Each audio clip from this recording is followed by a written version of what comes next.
Pink marble ನಿಂದ ನಿರ್ಮಾಣವಾದ ಈ ಅದ್ಭುತ ದೇವಸ್ಥಾನ ಬೆಂಗಳೂರಿನ ಹತ್ರವೇ ಇದೆ ಅಂತ ನಿಮಗೆ ಗೊತ್ತಿತ್ತಾ? ಈ ಜಾಗ ಯಾವುದು ಅಂತ ಹೇಳ್ತೀನಿ, ಅದಕ್ಕೂ ಮೊದಲು ನನ್ನ ಫಾಲೋ ಮಾಡ್ಕೊಳ್ಳಿ. ಹಲೋ ನಮಸ್ತೆ ಸ್ನೇಹಿತರೆ, ನಾನು ನಿಮ್ಮ ವಿಲಾಸ್ ಚಂದ್ರ. ಬೆಂಗಳೂರು ಹೊಸೂರು ನ್ಯಾಷನಲ್ ಹೈವೇಯ ಅತ್ತಿಬೆಲೆ ಸಮೀಪದಲ್ಲಿರುವ ಈ ಪಿಂಕ್ ಮಾರ್ಬಲ್ ಟೆಂಪಲ್ ನೋಡಿದ್ರೆ ರಾಜಸ್ಥಾನದ ಯಾವುದೋ ಅರಮನೆಗೆ ಬಂದಿರೋ ಫೀಲ್ ಆಗುತ್ತೆ. ಈ ದೇವಸ್ಥಾನವನ್ನು ಶ್ರೀ ಸುಸ್ವಾನಿ ಮಾತಾಜಿ ಧಾಮ್ ಎಂದು ಕರೆಯಲಾಗುತ್ತದೆ. ಪೂರ್ಣ ಗುಲಾಬಿ ಬಣ್ಣದ ಮಾರ್ಬಲ್ ಕಲ್ಲಿನಿಂದ ನಿರ್ಮಾಣವಾಗಿರುವ ಈ ದೇವಾಲಯ ತನ್ನ ಅದ್ಭುತ ಕೆತ್ತನೆಗಳು, ಭವ್ಯ ಗೋಪುರಗಳು ಮತ್ತು ಶಾಂತ ವಾತಾವರಣದಿಂದ ಸಾವಿರಾರು ಭಕ್ತರನ್ನ ಸೆಳೆಯುತ್ತಿದೆ ಅಂದ್ರೆ ತಪ್ಪಾಗಲ್ಲ. ದೇವಾಲಯದೊಳಗೆ ಕಾಲಿಟ್ಟ ತಕ್ಷಣವೇ ಸಿಗುವ ಪ್ರಶಾಂತ ವಾತಾವರಣ ಮನಸ್ಸಿಗೆ ನೆಮ್ಮದಿ ನೀಡುತ್ತದೆ. ಇಲ್ಲಿ ಧ್ಯಾನ, ಪ್ರಾರ್ಥನೆ ಮತ್ತು ಆಧ್ಯಾತ್ಮಿಕ ಚಿಂತನೆಗೆ ಅತ್ಯುತ್ತಮ ವಾತಾವರಣವಾಗಿದೆ. ಇನ್ನೊಂದು ವಿಶೇಷ ಅಂದ್ರೆ ಈ ದೇವಸ್ಥಾನದ ಪ್ರತಿಯೊಂದು ಕಲ್ಲಿನ ಮೇಲೂ ಸೂಕ್ಷ್ಮವಾದ ಕಲಾಕೃತಿಗಳನ್ನ ನೀವು ನೋಡಬಹುದು.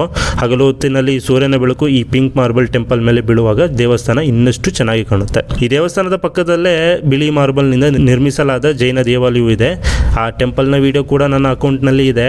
ಯಾರೆಲ್ಲ ಇನ್ನೂ ನೋಡಿಲ್ಲ ಅಂದ್ರೆ ನನ್ನ ಪ್ರೊಫೈಲ್ ವಿಸಿಟ್ ಮಾಡಿ ನೋಡಿ. ಹಾಗಾಗಿ ಒನ್ ಟೈಮ್ ನೀವು ಈ ಕಡೆ ಬಂದರೆ ಈ ಎರಡು ಟೆಂಪಲ್ಗಳನ್ನ ನೀವು ನೋಡ್ಬೋದು. ಈ ಜಾಗದ ಎಕ್ಸಾಕ್ಟ್ ಲೊಕೇಶನ್ ಬೇಕು ಅಂದರೆ ನನ್ನನ್ನು ಫಾಲೋ ಮಾಡಿಕೊಂಡು ಕಮೆಂಟಲ್ಲಿ ಲೊಕೇಶನ್ ಅಂತ ಹಾಕಿ ನಿಮ್ಮ DM ಗೆ ಕಳಿಸ್ಕೊಡ್ತಾನೆ. ಟಾಟಾ ಬಾಯ್, ನಾನು ನಿಮ್ಮ ವಿಲಾಸ್ ಚಂದ್ರ.